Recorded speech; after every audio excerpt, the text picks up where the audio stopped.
Normal মূল্যহীন কাগজের মধ্যে প্রাইম মিনিস্টারের কলমের খোঁচার কারণে যদি 50 কোটি টাকা দাম হয়, তাহলে যেই মাটিতে রব্বুল আলামিনের নিজের হাতের টাচ লেগেছে, ছোঁয়া লেগেছে, সে মাটির দাম কত? আল্লাহ পাক নিজেই কোরআনে হাকিমের ভিতরে স্পষ্ট বলে দিয়েছেন, ওয়ালাকাদ কাররামনা বানি আদম ওয়া হামালনাহুম ফিল বাররি ওয়াল বাহরি ওয়া রাযাকনাহুম মিনাত তাইয়্যিবাত। এই সৃষ্টিতে যত রকমের সৃষ্টি আছে, কতগুলি সৃষ্টি, কোরআনে হাকিমে আল্লাহ তাও বলেন, কিয়ামত পর্যন্ত সকল মানুষ সম্মিলিত প্রচেষ্টায় যদি আমার নেয়ামত, আমার প্রোডাকশন গুলা তোমরা যদি গুনতে থাকো, আল্লাহ বলেন জীবনে কোনোদিন গুনে শেষ করতে পারবে না। এত বড় সুন্দর উন্নত মানের কত সৃষ্টি, আসমান কত বড়, জমিন কত বড়, গ্রহ নক্ষত্র কত বড়, গ্যালাক্সি কত বড়, বন্ধুরা আমার চন্দ্র সূর্য কত বড়, কিন্তু রব্বে কারীম এগুলার কাউকে বন্ধুরা আমার শ্রেষ্ঠত্ব দেন নাই। শ্রেষ্ঠত্ব দিয়েছেন ওই মাটির তৈরি মানুষটাকে। তো রব সিদ্ধান্ত নিলেন, তো সর্বপ্রথম তৈরি করলেন মানব আত্মা। মানব আত্মাকে যে তৈরি করলেন, একটা দিনে একটা টাইমে সব মানুষের আত্মা তৈরি করছেন। আদম আলাইহিস সালামের আত্মা যখন তৈরি, আমার আত্মাও তখন তৈরি। কিয়ামতের একদম শেষ মুহূর্তে যেই লোকটা জন্মগ্রহণ করবে কিয়ামতের আগে, সেই মানুষ তার আত্মাও একই টাইমে তৈরি। এই আত্মাকে তৈরি করে রব্বে কারীম আত্মাকে সংরক্ষণে রাখার জন্য একটা স্পেশাল জগৎ তৈরি করলেন। সুবহানাল্লাহি ওয়া বিহামদিহি। সে জগতের নাম আলমে আরওয়াহ, রূহের জগৎ। সেই রূহের জগতে আত্মাদেরকে নিয়ে আল্লাহ পাক দুইটা মিটিংও করেছেন। আল্লাহু আকবার বলবেন কি? আত্মাদেরকে নিয়ে আল্লাহ রূহের জগতে কনফারেন্স করেছেন দুইটা, একটা জেনারেল, একটা স্পেশাল।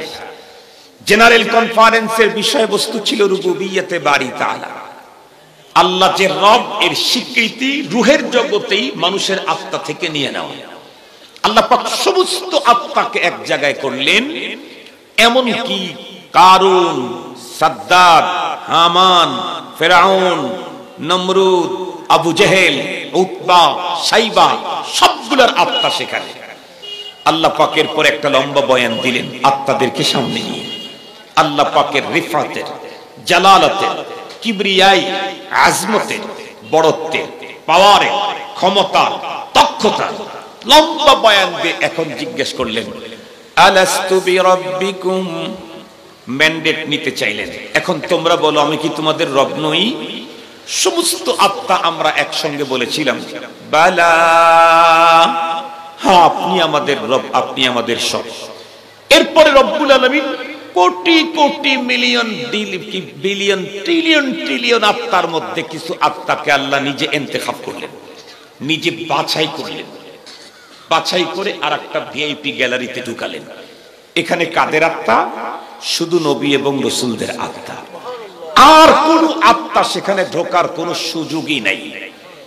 সেই জায়গাতে আল্লাহ পাক আর একটা বক্তব্য দিলেন, আর একটা স্বীকৃতি নিলেন নবীদের আত্মার কাছ থেকে। কি স্বীকৃতি? আমাদের নবীজির নবুয়তের স্বীকৃতি। সুবহানাল্লাহ বলবেন।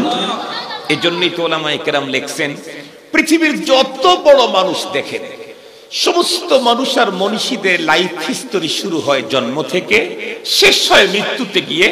শুধু একজন মানুষ পৃথিবীর ব্যতিক্রম, উনি সাইয়্যিদুল আম্বিয়া, ইমামুল আম্বিয়া, মুসাদ্দিকুল আম্বিয়া, আমাদের নবী, সর্বশ্রেষ্ঠ নবী, সর্বশেষ নবী মুহাম্মদুর রাসূল সাল্লাল্লাহু আলাইহি ওয়াসাল্লাম, যার জীবন ইতিহাস পড়তে গেলে জন্ম থেকে শুরু না, জন্ম থেকে শুরু না।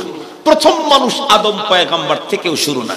আদম পয়গম্বর যখনও তার বডি স্ট্রাকচার তৈরি হয় নাই, তখন রূহের জগতে আল্লাহ মুহাম্মদুর রাসূলুল্লাহর আলোচনা শুরু করে দিয়েছেন। রূহের জগৎ কি আলোচনা করছেন এটা কোরআন শরীফের মধ্যে আছে। আল্লাহ তাআলা বলেন, وَإِذْ أَخَذَ اللَّهُ مِيثَاقَ النَّبِيِّينَ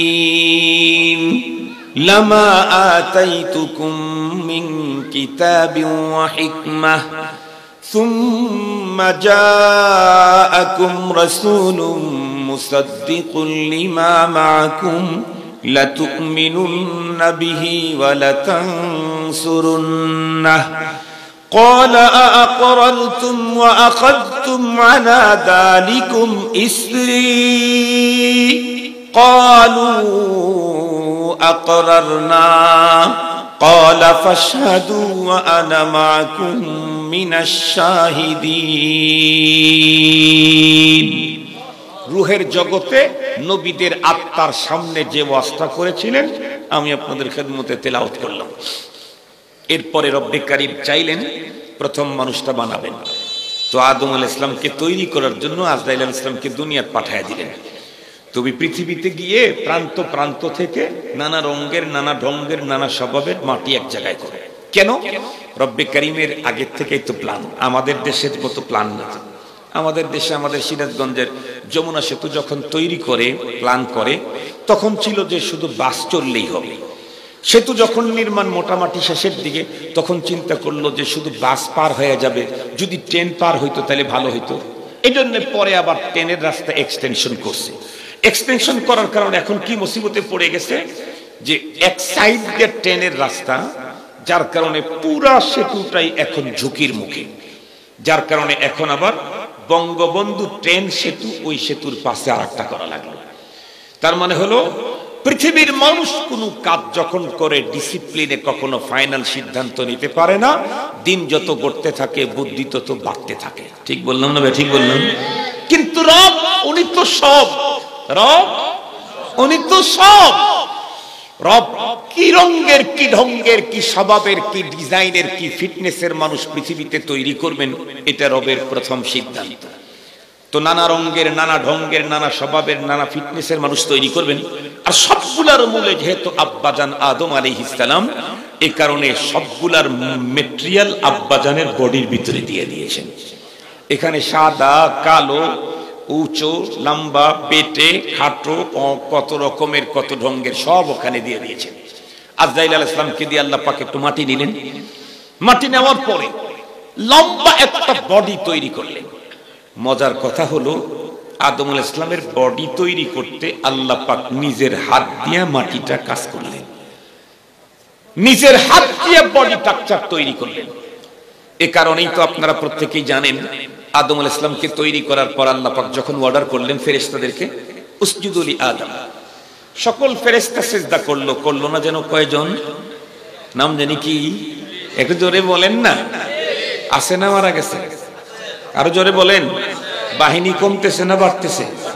বাড়তেছে। বরং বলা চলে দিন দিন রিটার্ড করতেছে। রিটার্ড। ইবলিস দিন দিন রিটার্ডের দিকে যাচ্ছে, কারণ তার বাহিনী এখন বড় এক্সপার্ট। তার আর তেমন কোনো কাজই নাই, অফিসে বসে থাকলেই চলে। কথা কি বুঝাইতে পারছি আপনাদেরকে? ইবলিসের বাহিনী এখন এক্সপার্ট, তার কাজ তার বাহিনীরাই করে। সে এখন অফিসে থাকলেই চলে। ও মরবে না অতদিন, কিয়ামত আসবে না যতদিন। ইবলিস সিজদা তো করলই না, পাল্টা আরো আল্লাহ পাকের সামনে যুক্তি উপস্থাপন করলো। কি বলে? আনা খায়রুম মিন, আমি তার চাইতে উত্তম। কেমনে? খালাকতানি মিন নারিন ওয়া খালাকতাহু মিন তিন, আমাকে আপনি আগুন দিয়ে তৈরি করছেন, তারে মাটি দিয়ে। সুতরাং আসজুদু লিমা খালাকতা তিনা, মাটির তৈরিকে আমি সিজদা করতে পারি না। রব্বুল আলামিন পাল্টা যুক্তি দিলেন। কি? ইয়া ইবলিস মা মানাকা আন তাসজুদা লিমা খালাকতু বিয়াদাই আস্তাকবারতা আম কুনতা মিনাল আলিন। আল্লাহ ডেকে বললেন, এই ইবলিস কমবক্ত, নির্বোধ, আমি যারে নিজ হাত দিয়ে তৈরি করলাম তাকে সিজদা করতে তোকে কে বাধা দিল? কে তোকে বাধা দিল? আমার সামনে তুই যুক্তি দেখাস? আপনাদেরকে একটু তর্জমাটা আরো সুন্দর করে বুঝাবার জন্য একটা মিসাল দিলে ভালো বুঝবেন। এই যে আপনাদের মাহফিলের হ্যান্ডবিল আমার হাতে, এটাকে আমি 4 ভাঁজ করেছি। এখান থেকে এক টুকরা যদি আমি ছিঁড়ে নেই, এই এতটুকুন এই কাগজের দাম কয় লাখ টাকা? কিছুই বুঝতেছেন না? এতটুকুন কাগজের দাম 1 লাখ টাকা। 1 টাকা, 1 টাকাতে কিনবেন? আটা না, চাইরা না, কেউ তো পাওয়াই যায় না। তারপরেও কেউ কিনবেন না। কিন্তু এই কাগজের টুকরার উপরে যদি আমার দেশের প্রাইম মিনিস্টার নিজের হাতে কলম দিয়ে লিখে দেয় কাগজের বাহককে 50 কোটি টাকা দিয়ে দেওয়া হোক, তাহলে নিচে সিগনেচার দিল শেখ হাসিনা, এখন এই কাগজের দাম কত? আরে বলেন না, কিছুক্ষণ পূর্বে যে কাগজের কোনো দামই ছিল প্রাইম মিনিস্টারের কলমের খোঁচার কারণে সেই কাগজের দাম যদি 50 কোটি হয়, আল্লাহ ইবলিসকে ডেকে বললেন, আই ইবলিস মা মানাক আন তাসজুদা লিমা খালাকতু বিয়াদাইয়া, কে তোকে বাধা দিল ওই সত্তাকে সিজদা করতে যেই সত্তাকে আমি নিজ হাতে তৈরি করেছি? আদম পয়গম্বর শুধু মাটির তৈরি, এটাই দেখলি, ওই মাটিতে কার হাতের টাচ লেগেছে তা দেখলি না? মুসলমান ভাইরা রে, আমার কথা ভালো করে বুঝবেন। নরমাল মূল্যহীন কাগজের মধ্যে প্রাইম মিনিস্টারের কলমের খোঁচার কারণে যদি 50 কোটি টাকা দাম হয়, তাহলে যেই মাটিতে রব্বুল আলামিনের নিজের হাতের টাচ লেগেছে, ছোঁয়া লেগেছে, সে মাটির দাম কত?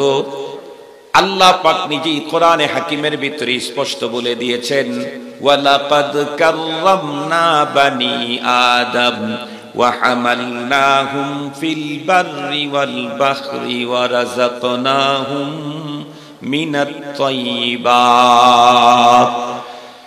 এই সৃষ্টিতে যত রকমের সৃষ্টি আছে, কতগুলি সৃষ্টি, কোরআনে হাকিমে আল্লাহ তাও বলেন, ওয়া ইন তাউদ্দু নি'মাতাল্লাহি লা তুহসুহা। কিয়ামত পর্যন্ত সকল মানুষ সম্মিলিত প্রচেষ্টায় যদি আমার নেয়ামত, আমার প্রোডাকশন গুলা তোমরা যদি গুনতে থাকো, আল্লাহ বলেন জীবনে কোনোদিন গুনে শেষ করতে পারবে না। এত বড় সুন্দর উন্নত মানের কত সৃষ্টি, আসমান কত বড়, জমিন কত বড়, গ্রহ নক্ষত্র কত বড়, গ্যালাক্সি কত বড়, বন্ধুরা আমার চন্দ্র সূর্য কত বড়, কিন্তু রব্বে কারীম এগুলার কাউকে বন্ধুরা আমার শ্রেষ্ঠত্ব দেন নাই। শ্রেষ্ঠত্ব দিয়েছেন ওই মাটির তৈরি মানুষটাকে। শুধুমাত্র শ্রেষ্ঠত্বের চেয়ারই দান করেছেন না, না, বরং সূর্য তো এমন আলো দিয়েছেন যার রূপে তামাম দুনিয়া আলোকিত, চন্দ্রকে এমন আলো দিয়েছেন যার রূপে তামাম দুনিয়া আলোকিত। কিন্তু রব্বে কারীম কারো ব্যাপারে আহসান, অতি সুন্দর হওয়ার বক্তব্য দেন নাই। অতি সুন্দর হওয়ার ব্যাপারে ঘোষণা দিয়েছেন একমাত্র আওলাদে আদমকে। আল্লাহ পাক নিজেই বলেন, লাকাদ খালাকনাল ইনসানা ফি আহসানি তাকওয়িম। আমাদের ভাষায় আহসান না, আল্লাহর ভাষায় আহসান।